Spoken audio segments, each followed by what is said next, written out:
할렐루야. 오늘도 주님 앞에 나오신 여러분을 주의 이름으로 축복합니다. 우리 하나님 말씀 함께 보겠습니다. 하나님 말씀 우리 에스겔서 29장 17절부터 30장 9절까지 말씀입니다. 다 같이 한 목소리로 함께 합독하겠습니다. 27째 해 첫째 달 초하루에 여호와의 말씀이 내게 임하여 이르시되 인자야, 바벨론의 느부갓네살 왕이 그의 군대로 두루를 치게 할 때에 크게 수고하여 모든 머리털이 무질어졌고 모든 어깨가 벗어졌으나 그와 군대가 그 수고한 대가를 두로에서 얻지 못하였느니라. 그러므로 주 여호와께서 이같이 말씀하셨느니라. 내가 애굽 땅을 바벨론의 느부갓네살 왕에게 넘기리니 그가 그 무리를 잡아가며 물건을 노락하며 빼앗아 갈 것이라. 이것이 그 군대의 보상이 되리라. 그들의 수고는 나를 위하여 함인즉 그 대가로 내가 애굽 땅을 그에게 주었느니라. 주 여호와의 말씀이니라. 그날에 나는 이스라엘 족속에게 한 뿔이 돋아나게 하고 나는 또 내가 그들 가운데에서 입을 열게 하리니 내가 여호와인 줄을 그들이 알리라. 또 여호와의 말씀이 내게 임하여 이르시되 인자야 너는 예언하여 이르라. 주 여호와께서 이와 같이 말씀하시되 너희는 통곡하며 이르기를 슬프다 이날이여 하라. 그날이 가깝도다. 여호와의 날이 가깝도다. 구름의 날일 것이요 여러 나라들의 때이리로다. 애굽의 칼이 임할 것이라. 애굽에서 죽임당한 자들이 엎드러질 때에 구스에 심한 근심이 있을 것이며 애굽의 무리가 잡혀가며 그 터가 헐릴 것이요 구스와 붓과 룻과 그 모든 섞인 백성과 국과 및 동맹한 땅의 백성들이 그들과 함께 칼에 엎드러지리라. 여호와께서 이같이 말씀하셨느니라. 애굽을 붙들어주는 자도 엎드러질 것이요 애굽의 교만한 권세도 낮아질 것이라. 믹돌에서부터 수에네까지 무리가 그 가운데에서 칼에 엎드러지리라. 주 여호와의 말씀이니라. 황폐한 나라들 같이 그들도 황폐할 것이요 사막이 된 성읍들 같이 그 성읍들도 사막이 될 것이라. 내가 애굽에 불을 일으키며 그 모든 돕는 자를 멸할 때에 그들이 나를 여호와인 줄을 알리라. 그날의 사절들이 내 앞에서 배로 나아가서 염려 없는 구스 사람을 두렵게 하리니 애굽의 재앙의 날과 같이 그들에게도 심한 근심이 있으리라. 이것이 오리로다. 아멘. 계속해서 애굽이 받을 심판에 대해서 에스겔이 계속해서 예언을 하고 있습니다. 지금 애굽에 대한 심판이 여러 번에 걸쳐서 지금 예언이 되고 있는데요. 오늘 읽은 17절 말씀에 보면 27째 해 첫째 달 초하루에 여호와의 말씀이 내게 임하여 이르시되 이렇게 되어 있습니다. 에스겔은 그 하나님께로부터 받은 그 예언의 날짜를 계속해서 기록을 하고 있는데요. 여기서 27째, 10째 해, 11째 해, 이렇게 되어 있잖아요. 이게 뭐냐면, 지금 에스겔이 그 2차 포로로 바벨론이 잡혀가거든요. 그러니까 바벨론이 1차, 2차, 3차 공격을 해오고 그때마다 이제 예루살렘에서 포로들을 잡아갑니다. 근데 1차 공격 때 1차 포로에 잡혀간 사람들 중에 유명한 사람이 다니엘이거든요. 2차 공격 때 또 포로로 잡혀가는 사람들이 중에 에스겔 선지자가 있었던 거죠. 그리고 이제 마지막 그 공격에서 완전히 예루살렘이 무너지고 3차 포로로 거의 많은 사람들, 대부분의 많은 사람들이 포로로 잡혀갑니다. 근데 이제 이때 지금 에스겔 선지자가 계속해서 몇째 해, 27째 해, 10째 해, 이렇게 이야기한 것은 에스겔이 포로로 잡혀간 후, 그로부터 몇 년이 지났을 때, 이런 이야기입니다. 이게 2차 포로로 잡혀갔을 때 에스겔뿐만 아니라 이제 여호야긴 왕이 같이 잡혀가죠. 그래서 이제 여호야긴 왕이 잡혀간 지 몇 해 이렇게 또 볼 수가 있는 건데, 여기서 보면 27째라면 우리가 기억을 해야 될 게 뭐냐면 에스겔이 잡혀간 후 11년째 4월 달쯤에 예루살렘이 이제 최종적으로 무너집니다. 그것을 먼저 기억을 하고 계셔야 되는데, 그러면 27째라고 하면 예루살렘이 완전히 무너지고 이 유다가 이제 멸망을 한 지 이미 16년이 지난 때죠. 여기서 보면 이 16년이 지난 그때에 1월 1일 첫째 달 초하루에 이 애굽에 대한 심판의 말씀이 임했다라고 되어 있습니다.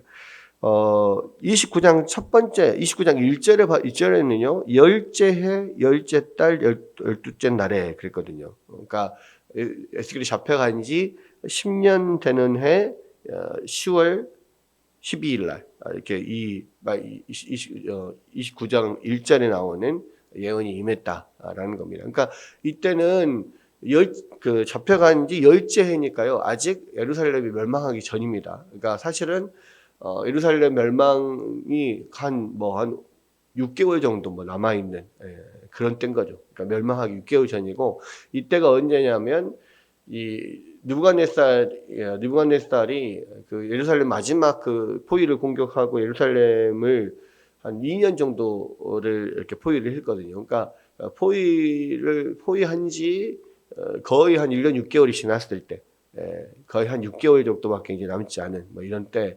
29장의 말씀이 임했다면, 29장 17절에서는요 이미 예루살렘이 망하고 16년이 지난 때에 또 임한 예언에 대한 이야기입니다. 이때도 그러니까 예루살렘이 망하기 전에도 애굽에 대한 그러한 심판의 메시지가 있었고, 예루살렘이 망하고 16년이 지난 이때에도 애굽에 대한 또 심판의 메시지가 있었던 거죠. 여기에 보면 18절 인자야 바벨론의 느부갓네살 왕이 그의 군대로 두로를 치게 할 때에 크게 수고하여 모든 머리털이 무찌러졌고 모든 어깨가 벗어졌으나 그가 군대가 그 수고한 대가를 두로에서 얻지 못하였느니라 그랬어요. 두로는 거의 한 13년을 공격을 하는데 결국은 두로를 완전히 점령하지는 못합니다. 그러니까 두로가 이게 초롱성이었던 게 이 해변의 항구에도 두로가 항구 도시로서의 두로가 있었고, 그 항구 바로 앞에 한 800m 정도 바다 건너서 큰 섬이 하나 있었는데, 그 큰 섬이 이제 난공불락의 요새였던 거죠. 그래서 해변가에 있는 도시는 그 두로는 다 이렇게 점령을 하고 이미 그 바벨론의 그 두로를 완전히 점령을 했지만, 이 바위섬에 지금 피신해 있는 그 두로를 완전하게 13년 동안 공격을 했지만 결국은 점령을 못한 거예요. 그러다 보니까 굉장히 오랜 시간 동안 13년을 전쟁을 하니까 얼마나 황폐화 되겠습니까? 그런 면에 있어서 아예 그런 이제 두로 해변 쪽에는 점령을 했다 치더라도 13년을 공격을 하니까 그만큼 엄청난 전비가 드는 거죠. 그리고 실제적으로 지금 바위섬에 피신해 있는 그런 두로 정부를 완전하게 점령을 못했고, 또 거기에 있는 많은 상인들, 귀족들 이런 사람들이 이제 13년을 버티면서 사실 그들이 가지고 있던 엄청난 부 이런 것들은 이미 다 해외로 다 빼돌리고 자기들 안전하게 또 자기들의 재산을 또 보호하고 이런 것들이 있잖아요. 결국은 13년을 공격을 했는데도 불구하고 그만큼의 어떤 이득을 보지를 못한 거죠. 네. 그래서 엄청나게 힘들게 공격을 해서 얼마나 힘들었냐면 머리털이 무찌러졌다, 머리털이 다 빠지고 거의 대머리가 돼버렸다, 이런 이야기입니다. 그러니까 얼마나 우리가 스트레스 많이 받으면 머리털이 다 빠지고 원형 탈모도 생기고 그러잖아요. 이제 그럴 정도로 힘들게 했는데 별로 소득이 없었다라는 겁니다. 그리고 소득이 있었다 하더라도 그동안의 전쟁 비용으로 다 들어갔겠죠. 그래서 수고한 대가를 얻지 못해서 하나님께서 그들에게 애굽 땅을 넘겨주시겠다 그랬다는 거죠. 그러므로 주 여호와께서 이같이 말씀하시느니라, 내가 애굽 땅을 바벨론의 느부갓네살 왕에게 넘기리니 그가 그 무리를 잡아가며 물건을 노략하며 빼앗아 갈 것이라. 이것이 그 군대의 보상이 되리라. 이들의 수고는 나를 위하여 함인즉 그 대가로 내가 애굽 땅을 그에게 주었느니라. 주 여호와의 말씀이니라. 예. 사실 이 느부갓네살 왕과 바벨론의 군대는 하나님을 모르죠. 하나님 모릅니다. 그런데 자기들은 자기들 욕심대로 그런 나라들을 계속해서 정복하고 자기 어떤 식민지로 삼고 했지만, 그들은 그들의 욕심대로 한 것이지만 사실은 그러한 것들도 하나님께서 그 모든 이 세계 역사를 이끌어 가시는데 하나의 수단으로 사용을 하신 거죠. 그래서 그 이스라엘 백성들을 징치하고 또 그 모든 그 주변의 나라들을 하나님께서 징계하시는 막대기로 바벨론을 사용한 것입니다. 그러나 바벨론과 느부갓네살 왕은 자기들 욕심대로 그냥 한 거죠. 그런 의미에서 결국은 이 하나님께서 모든 역사를 하나님의 뜻대로 지금 운행하고 계신다는 것을 알 수가 있습니다. 인간은 자기의 욕심껏 막 뭔가를 자기가 이루려고 하고 열심히 이렇게 전쟁도 하고 뭐 여러 가지 일들을 하지만 결과적으로는 그 모든 인간의 죄성과 욕심과 그 모든 것들을 하나님께서 사용하셔서 하나님의 선하신 뜻 안에서 전 세계 역사를 지금 이끌어 가지고 계신다는 것을 우리가 또 기억해야 됩니다. 그래서 역사의 주인은 하나님이시라는 거죠.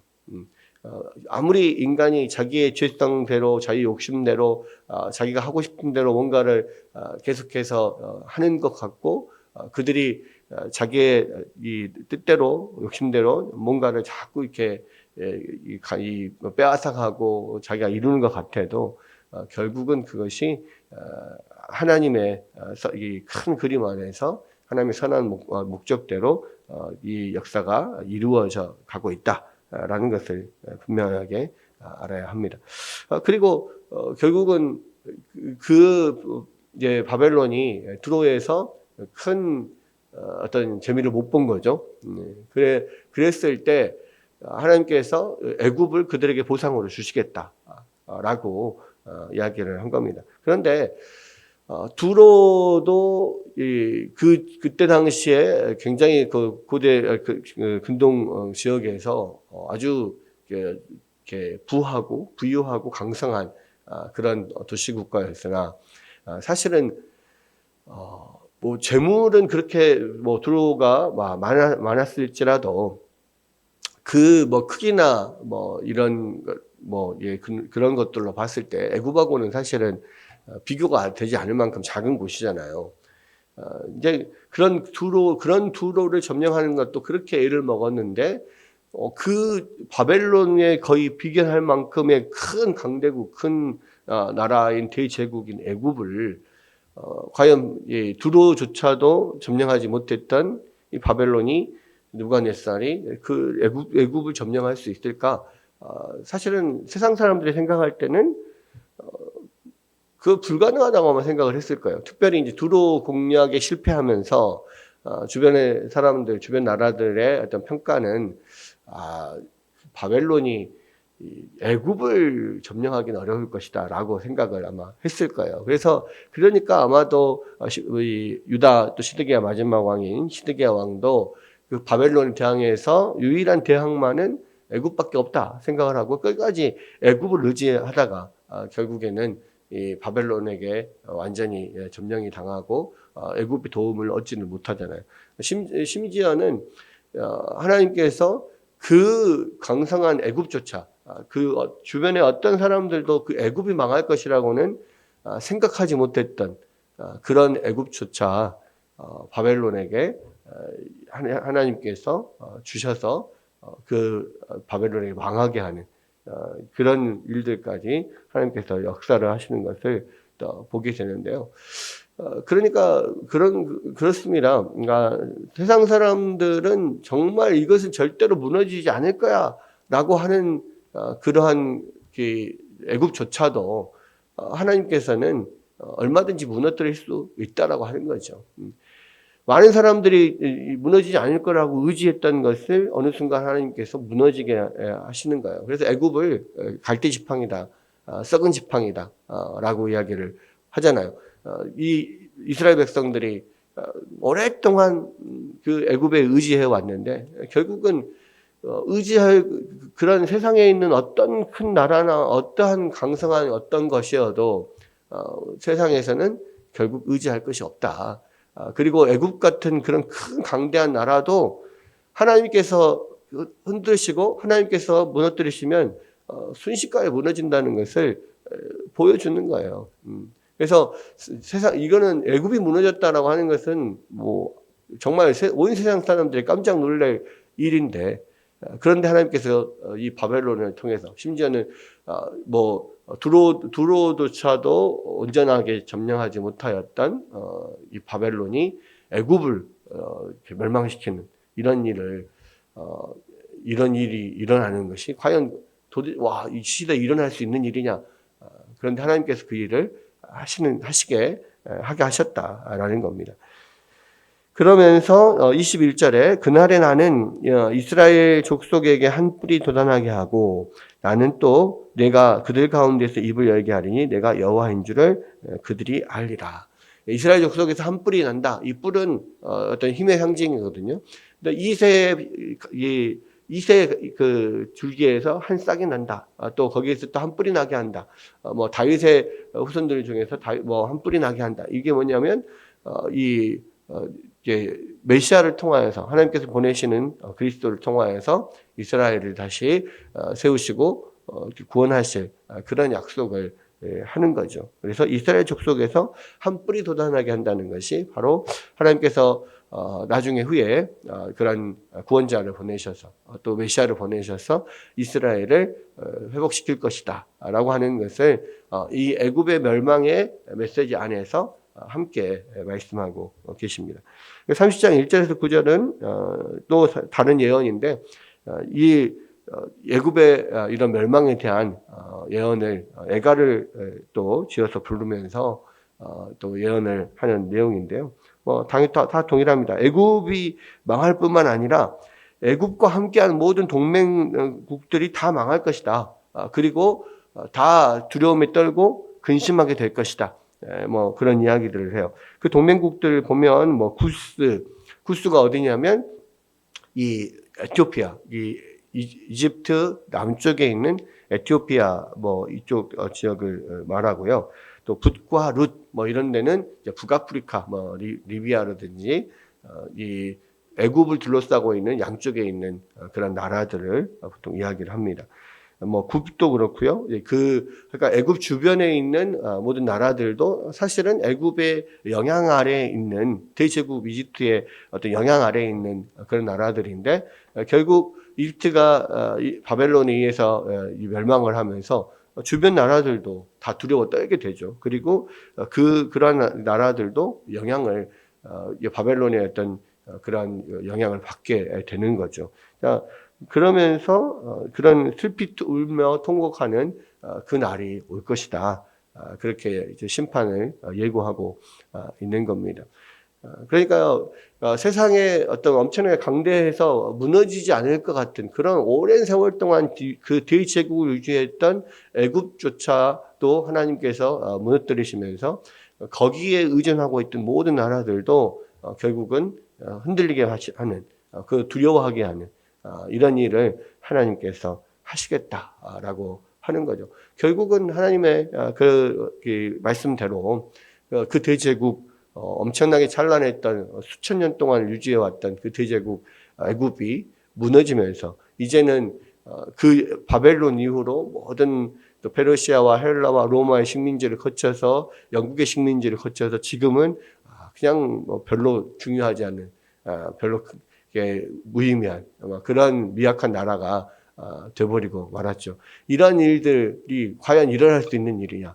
하나님께서 이렇게 역사하신다는 겁니다. 결국 이것들을 통하여서 우리에게 말씀하시는 거는 뭐예요? 그래서 이 세상 역사를 움직이시는 분이 하나님이시라는 겁니다.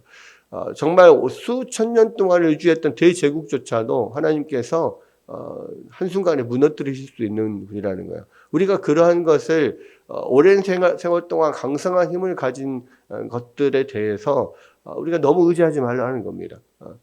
우리가 오직 의지할 분은 여호와 하나님밖에 없는 거예요. 세상에 있는 모든 것은 다 무너질 때가 있습니다. 세상에 있는 모든 것은 아무리 크고 엄청난 힘을 가진 것일지라도 한계가 있고 영원히 지속되지 않는 거예요. 그러니까 결국 영원히 지속되는, 영원히 변치 않는 것은 하나님밖에 없는 거죠.